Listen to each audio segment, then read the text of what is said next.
Tous. Me revoilà et ça fait bien plaisir, je peux vous le dire, parce que vous m'avez carrément manqué et j'avais hâte de faire une nouvelle vidéo pour vous raconter un petit peu ce qui m'arrive.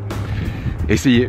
Pour ceux qui me connaissent pas, je m'appelle Pierre, j'ai un cancer de la moelle osseuse et j'ai monté une chaîne YouTube qui s'appelle Le Monde de Pierre, sur lequel vous êtes, qui vous permet d'avoir bien toutes les vidéos des différentes étapes de ma maladie. J'ai commencé depuis une rechute que j'ai eue en 2016 jusqu'à aujourd'hui, où j'ai eu des chimios, une autogreffe, une allogreffe et plein d'autres soins que je vous livre comme ça sur les différentes vidéos. Aujourd'hui justement, j'aimerais faire un petit bilan, un petit point, puisqu'on arrive à 10 mois et 11 jours. 10 mois et 11 jours de ma greffe. C'est un don des cellules souches que m'a donné ma sœur, qui sont en train de remplacer en fait mon système immunitaire aujourd'hui en moi. Ça se fait pas comme ça en un claquement de doigts, mais ça se fait et c'est ce qui arrive pour moi. Voilà, quand on fait une greffe en fait de moelle osseuse en particulier, les 100 premiers jours sont un petit peu critique et donc il faut faire attention qu'il ne se passe rien pendant cette période-là, ou en tout cas il faut agir très vite lorsqu'il y a un rejet ou quelque chose. Et puis après la période des 100 jours, eh bien c'est un petit peu plus facile à gérer. On peut avoir ce qu'on appelle des rejets chroniques. C'est ce qui m'arrive actuellement. Ça fait maintenant 6 mois. Pour éviter ce rejet, je prends des anti-rejets matin et soir à heure fixe, et je prends aussi de la cortisone. Cette cortisone, en fait, on a commencé à la baisser progressivement, milligramme par milligramme, pour justement atténuer en fait cette prise de cortisone et voir si le rejet allait bouger. Il se trouve que justement j'ai baissé la cortisone petit à petit et le rejet revient de plus belle. J'ai des manifestations au niveau de la peau, j'ai des manifestations dans la bouche, dans l'œsophage de nouveau qui reviennent et qui étaient beaucoup moins présentes auparavant, voire qui avaient quasiment disparu.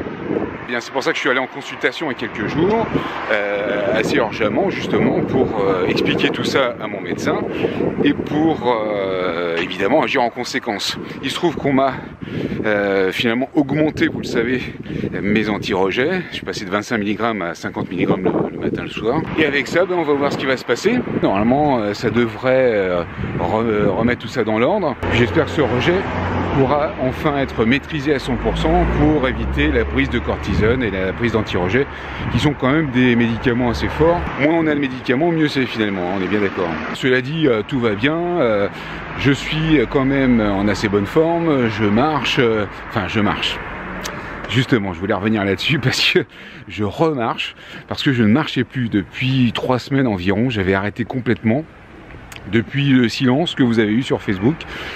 Et je peux vous dire que pour confirmer mes dires d'auparavant, il faut marcher. Très important, parce que quand on ne marche pas, on est archi crevé. J'ai constaté, alors là je l'ai constaté à 100% et je confirme, quand on ne marche pas, eh bien on dépérit. C'est un peu ça finalement. On dépérit complètement, on est fatigué, on a moins d'énergie, on est moins apte à faire les choses, on a moins d'envie aussi de faire les choses. Donc franchement, si vous n'avez pas pris ce rythme de marcher tous les jours, prenez-le, parce que c'est extrêmement important. Et c'est pourtant pas grand chose. Il suffit de prendre, allez, 1 heure. 1 heure par jour, franchement, ça suffit pour pouvoir bien prendre un rythme correct, profiter de ses bienfaits, c'est très important. Donc marcher. Moi j'ai pu constater, en tout cas pendant cette période, je n'ai pas marché, et je peux vous dire, je sens aujourd'hui le côté néfaste de ne pas marcher. Il faut marcher, il faut bouger, ça fait circuler le sang, il n'y a rien de tel en fait pour être en forme. Vraiment, il n'y a pas de souci. Alors vous marchez le matin, le midi, le soir, quand vous voulez. Le mieux c'est de marcher quand il y a de la lumière, c'est quand même mieux. Alors c'est vrai qu'on a des petits moments difficiles, des petites baisses de régime, mais ne lâchez rien, reprenez aussitôt, ne perdez pas le rythme. Quand on a fait le défi marche il y a quelques semaines, c'était justement pour lancer cette énergie, lancer ce rythme que l'on doit prendre pour marcher tous les jours. Alors j'espère que la plupart d'entre vous ont gardé ce rythme. Si comme moi, vous avez fait une petite impasse sur cette marche, reprenez-la, c'est très important. Une petite écharpe, un bonnet, hop, c'est parti pour une bonne période de marche. Ça fait du bien quand on rentre, on est fatigué, mais on sait pourquoi on est fatigué. Voilà, ça remet les idées en place et puis on se sent mieux, tout simplement. Et c'est ça qui compte.